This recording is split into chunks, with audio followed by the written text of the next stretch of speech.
You know, one of the hardest things to figure out what to do on a model railroad is what to put inside anything that's a peninsula or any kind of almost circular curve. In this case, I don't have a peninsula. I have track wrapping around, turning a little bit more than 90 degrees around an outside corner of the basement wall. And you can see here this vast expanse of pink foam. My first thought here was to actually put a farm inside the... And to illustrate that, I've got a couple of buildings here that are representative of the size of what you would find in a small farm. And this building here, which is not a barn, but it represents what a barn would basically be, the size and shape of a barn. And then we have to have outbuildings around the barn. In this case, we have a shed for tractors. And we have a corn crib. And then we have a farmhouse.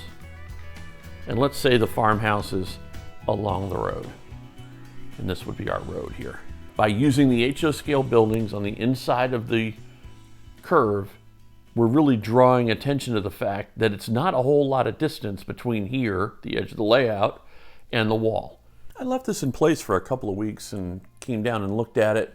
I even rearranged the buildings a few times. I tried changing the elements around, removing a building, moving them, placing them in different places and different locations.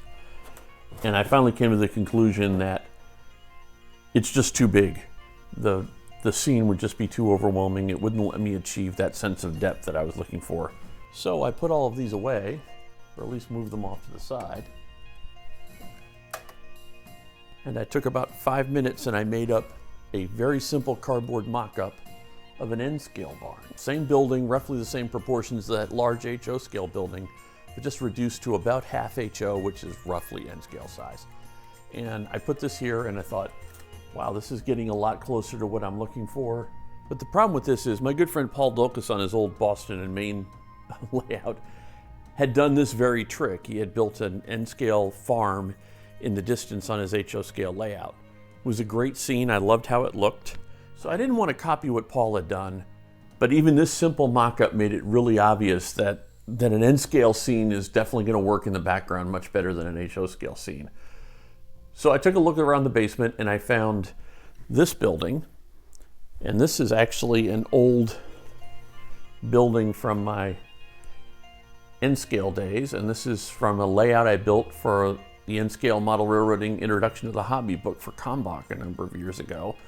And it appeared on the N-scale Androscoggin Central layout, which is a beginner's layout that's pictured on the cover of the book and described in a couple of chapters in that book.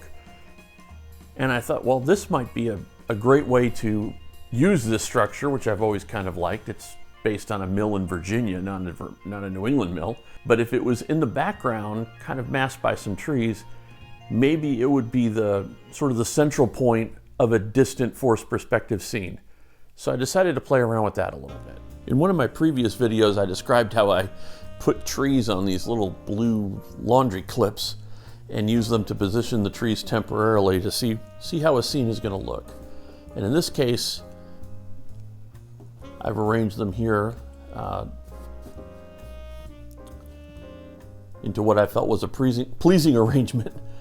Let's put the mill building back here and see how that looks.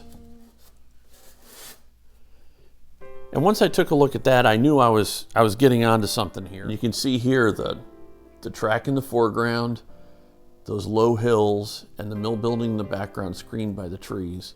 But in order to really enhance the sense of forced perspective, we want to put a larger element towards the foreground. So what I did in that case is I took a larger tree and I decided to position this closer to the foreground and slide the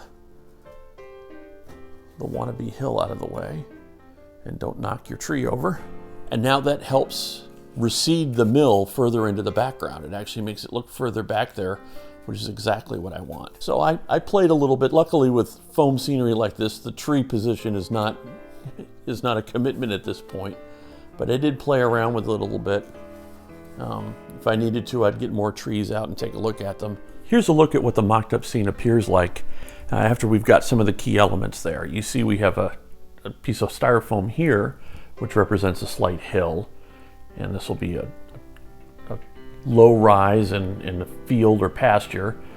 We have a couple of larger trees. They actually get bigger towards the foreground than in the background, and that helps frame the structure. And then towards the rear, obviously, we have our N-scale mill building. In the next video, we'll go ahead and get started finishing this scene up.